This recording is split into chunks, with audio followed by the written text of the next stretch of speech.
Les femmes pleurent, mes sœurs, depuis le fond des âges. Elles ont subi tant de violences et tant d'outrages. Sais-tu qu'en Chine, pendant 1000 ans et plus, les femmes étaient cloîtrées avec leurs pieds lotus, orteils fracturés, pieds bandés dès la naissance, douleurs atroces jusqu'à la fin de la croissance.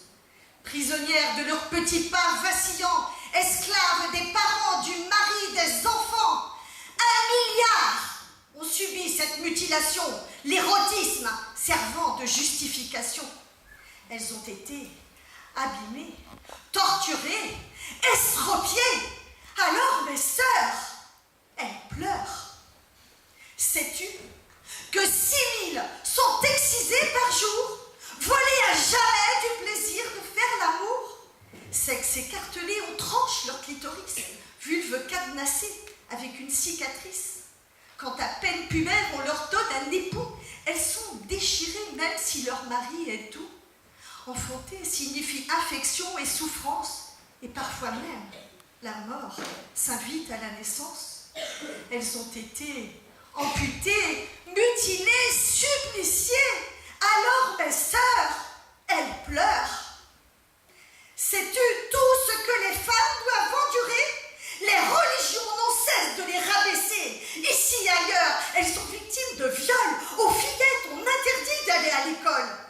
En Asie, elles n'ont même pas le droit de naître. On pratique l'IVG pour les faire disparaître. Dans tous les pays du monde, on les prostitue, marchandises exploitées, jetées à la rue.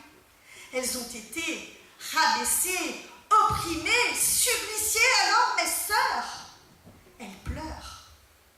Mais sais-tu aussi tout ce que les femmes ont réussi quand elles ont oublié la peur, se sont unies?